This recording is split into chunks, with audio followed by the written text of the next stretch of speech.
our English class today. Olá, pessoal, eu sou a professora Gleice. Sejam todos bem-vindos à nossa aula de inglês de hoje, turmas 8º ano A, B, C, D, E. Assunto: Grammar Bits, Verb to be, present and past. Verb to be, tempos presente e passado. Para iniciar o conteúdo, vamos ler o diálogo a seguir com atenção. É um diálogo, uma conversa entre uma mãe e seu filho. Vamos ver. Mother, Bill, there is a pudding in the refrigerator. Bring it to me. Son, oh my mother, there was a pudding. Mother, there was? Son, yes, there was. Mother. Então, a tradução é a seguinte. Bill, há um pudim na geladeira. Traga-o para mim, disse a mãe. Responde o filho. Oh, mãe, havia um pudim. A mãe diz. Havia? O filho responde. Sim, havia. Então, pessoal, né? Cadê o pudim? Quem comeu o famoso pudim, né? A mãe ficou na interrogação, né? Quem comeu esse pudim? Então, se você observou, no texto está destacado as expressões there is, there was. Então, there is é o verbo chamado there to be. Aqui representa o presente e o que está destacado em cor roxa representa o passado. Então, that to be significa verbo haver, ok? O nome tem to be porque a sua representação escrita contém de fato o verbo to be, mas o verbo to be ele significa, ou seja, ele é representado pelas palavras am, is e are. No caso do dar to be, vai ser o is e o are. Só que não vai ter o sentido de ser ou estar. Ele vai ter sentido de haver. Então, veja que foi acrescentada a expressão there. There mais o verbo to be, certo? Então, significa haver no sentido de existir. É usado para indicar a existência de alguém ou de alguma coisa, certo? Então, a existência de que há ou existe alguém ou alguma coisa em tal lugar. Então, a sua representação no tempo presente. Present. No presente, ele possui duas formas. There is, there are. Então, there is usado para o singular. There are usado para o plural. There is quando está relacionado a apenas uma coisa, né? No sentido de existir apenas uma coisa. There are quando existe duas ou mais coisas. Examples, affirmative form, exemplos na forma afirmativa. Com relação à forma afirmativa, nós vamos estudar o singular e o plural, ou seja, singular e plural. Para o singular no tempo presente, nós usamos there is, que significa há ou existe, né? Dependendo do contexto da frase. Então, veja, por que ele é chamado there to be? Porque aqui está o verbo to be representado. Is é uma palavra pertencente ao verbo to be.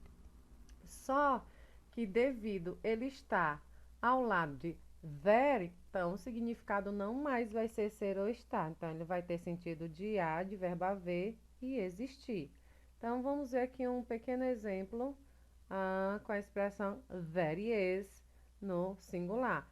There is a computer in the classroom. Há um computador na sala de aula. Então, foi dito, né?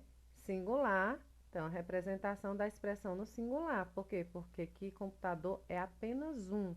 Então, quando for singular, eu uso there is. Agora, no plural, eu uso there are, que significa há ou existem, dependendo do contexto da frase. Vamos ver o exemplo. There are 3 televisions in my house. There are 3 televisions in my house. há 3 televisões em minha casa. Veja que eu utilizei a expressão there are. Por quê? Porque nós sabemos que o are, verbo to be are, é usado para o plural, quando se refere a 2 ou mais coisas. E aqui contém 3 televisões. De fato, gente, eu tenho 3 televisões em minha casa. Então, there are. Há 3 televisões em minha casa. Agora vamos à forma negativa e interrogativa. Negative and interrogative forms. Forma negativa. Para a forma negativa, claro, evidente, nós vamos usar there, mais verbo to be no singular, primeiramente, né? É a representação de singular, que é o is. E a palavra not. Veja que aqui você observa que tem 2 formas. Normalmente, não se usa as 2 formas numa frase só. Aqui é só para demonstração, exemplificação. Eu escolho uma das 2. Ou eu escolho isn't, que é a forma contraída, ou seja, abreviada, ou eu escolho is not. Então, uma das 2 você deve escolher. Então, vamos ver aqui o exemplo. There isn't a computer in the classroom. There isn't a computer in the classroom. Não há um computador na sala de aula. Então, devido ter o not, então ele vai ser chamado de não há. There isn't ou there is not, quer dizer que não há um computador na sala de aula. Isto para o singular, forma negativa singular. Forma negativa no plural. There, mais verbo to be are, mais a palavrinha not, que dá a ideia de negação. Então, ou eu escolho there aren't ou there are not, certo? Uma das 2. Qualquer uma que você quiser utilizar estará correta. Vamos ver o exemplo. There aren't 2 computers in the classroom. Não há 2 computadores na sala de aula. Então, aqui está bem especificado o número de computadores, né, que deveria ou não existir na sala. Então, como se refere a 2 ou mais coisas, então eu não posso usar there isn't. Então, eu tenho que usar there aren't ou there are not, porque é forma negativa plural. Agora, a forma negativa você não deve escolher, você não pode fazer as 2, né, ao mesmo tempo. Então, você deve escolher apenas uma, ou aren't ou are not, aqui porque é abreviado e aqui é a forma normal. Agora vamos à forma interrogativa, interrogative form. A forma interrogativa é simples. Normalmente vocês verificaram, checaram que a forma afirmativa começa primeiro por there e depois o verbo to be, is ou are. E na forma interrogativa é o contrário. Por quê? Porque toda pergunta no inglês sempre se inicia por um verbo. Dependendo do contexto da frase, caso ela não comece por uma palavra interrogativa. Então, antes era there is, agora é is there. Então, você só faz trocar o there com o is. Então, fica is there a computer in the classroom? Então, há um computador na sala de aula? Então, quando eu troco o there com o is, então passa a ser forma interrogativa. O restante da frase eu apenas repito e coloco o ponto de interrogação. Há um computador na sala de aula? Então, eu estou perguntando. Forma interrogativa do plural, mesma coisa. Aqui era com is, agora é com are. Are there. Então, uso are there. Então, troquei de lugar o there com are. Então, are there 2 computers in the classroom? Há 2 computadores na sala? Então, eu estou perguntando se existe 2 computadores na sala de aula. Agora, nós vamos ao there to be no passado, certo? Nós vamos estudar o verbo to be no passado. Então, como que é? Bem simples também, bem fácil. No passado também possui 2 formas. There was e there were. Então, There was para o singular, there were para o plural. Então, veja. Gente, vocês estão lembrados que nós, no início do ano, também estudamos o verbo to be no passado. Então, o verbo to be no passado, nós utilizávamos o was para o singular e o were para o plural. Então, veja, em se tratando de verbo to be, nós vamos ter que usar o quê? There was, que significa havia, existia. Se você observar, mudou o sentido da palavra também, ó, porque no português ficou no passado, ó. Havia, existia. There were, havia, existiam, certo? Para o plural. Então, vamos lá os exemplos. Singular and plural, ou seja, singular e plural. No singular, sempre eu utilizarei there was. Então, vamos ver o exemplo aqui da frase. There was a gardener in front of the house. There was a gardener in front of the house. Havia um jardim em frente à casa. Havia, existia, não existe mais. Então, é passado, ficou no passado. No plural, nós utilizamos there were. There were, sempre que eu me referir a duas ou mais coisas, certo? Então, there were 10 apples on the basket. Então, there were 10 apples on the basket. Havia 10 maçãs na cesta. Havia, existia, né? Havia no sentido de existia, não existe mais, certo? Então, não esqueça que essa expressão é plural. Então, vamos verificar aqui negative and interrogative forms, as formas negativas e forma negativa e interrogativa, certo? Vamos começar pela negativa, do passado. Simples, praticamente igual a outra, só muda o verbo aqui que agora é no passado. Então, nós devemos escrever a estrutura there, mas o was e o not. Was not. Aqui é a forma abreviada e aqui é a forma normal. Nós devemos escolher uma. Então, vou escolher a abreviada. There wasn't a gardener in front of the house.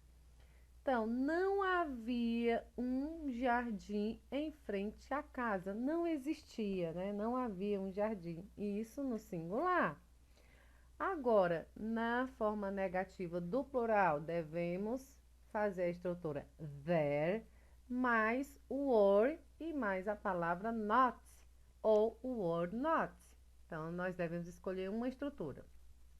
Vamos ver aqui. There weren't many patients in the hospital.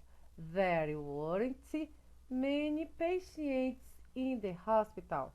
Não havia muitos pacientes no hospital, certo? Não havia ou não existia muitos pacientes no hospital. A forma interrogativa é o mesmo processo, galera, mesmo processo. Só faz trocar de lugar o there com was ou there com were. Então, toda vida, o verbo deve ficar no início da frase, no caso, was ou were, ok? Então, vamos verificar aqui a frase. Was there a gardener in front of the house? Havia um jardim em frente à casa? Existia um jardim em frente à casa? Agora, no plural, were there many patients in the hospital? Were there many patients in the hospital? Então, havia muitos pacientes no hospital? Existia muitos pacientes no hospital? Então, essa é a forma interrogativa, tanto essa do singular e o were there é o plural, ok? Não esqueçam de colocar o ponto de interrogação. Agora, normalmente quando se faz uma pergunta nesse sentido de verbo haver ou existir, exige também uma resposta, ok? Então, nós chamamos de short answers, ou seja, resposta curta, né? Nós devemos dar uma resposta curta, não uma resposta tão longa. Então, vamos fazer aqui a pergunta e como que nós deveríamos responder caso alguém nos perguntasse. Então, veja. Is there a man in the car? Aqui eu estou utilizando a expressão no presente, né? A demonstração do presente, tempo presente. Is there a man in the car? Ah, um homem no carro? Então, eu estou perguntando se existe um homem no carro, né? Então, eu vou dar a resposta. Yes, there is. Sim, sim, existe. Agora, caso eu queira responder de forma negativa, então eu responderia no, there isn't. No, there isn't. Não, não há, não existe, né? Não existe um homem no carro. Caso a pergunta fosse no plural, is there a man in the car? Né? Que aqui no caso deveria ter um E para ficar no plural. Se fosse no plural, há homens no carro? No, there aren't. Não, não há, não existem, né? Homens no carro. Então, caso plural, então nós faríamos assim. Past, no passado, como nós responderíamos uma pergunta caso a pergunta fosse no passado? Was there a man in the car? Então, como é passado e singular, ó, havia ou existia um homem no carro? Yes, there was. Então, a pergunta existe uma resposta no singular, porque aqui ela está no singular. Sim, havia, existia. Agora, caso a resposta fosse negativa, no, there wasn't. Não, não havia, certo? Caso a pergunta fosse no plural, suponhamos que a pergunta fosse assim. Se fosse no plural, aqui deveria ser o were. Were there two men in the car? Havia dois homens no carro? Então, a resposta é plural, a pergunta é plural, requer uma resposta no plural. No, there weren't. Não, não havia ou não existiam, certo? Não existiam, ok? Gente, só aqui recapitulando como que deve aparecer a forma negativa. Aqui, ó, there is not, there are not. Tempo presente, singular, there are not seria plural, presente plural, forma negativa. Aqui a forma normal e aqui a sua forma contraída, que seria ou abreviada. There isn't, there aren't. No passado, there was not, forma normal, there were not, forma normal. A forma abreviada seria there wasn't e o plural there aren't, certo? Então, não havia, ou seja, aqui não há, não existe, e aqui não havia, não existia, certo? É a forma contraída. E espero que vocês tenham entendido o conteúdo, ok? Então, a mensagenzinha aqui para vocês, ó. There is always something to be grateful for. Sempre há algo pelo qual a ser feito, certo? Ó, sempre há algo pelo qual ser grato, certo? Seja grato a tudo. Sempre há algo pelo qual ser grato, certo? A gente tem que ter gratidão por tudo que, né, que as pessoas fazem para conosco. Thanks for your attention. Então, obrigada pela sua atenção. See you. Até a próxima aula. Bye, bye.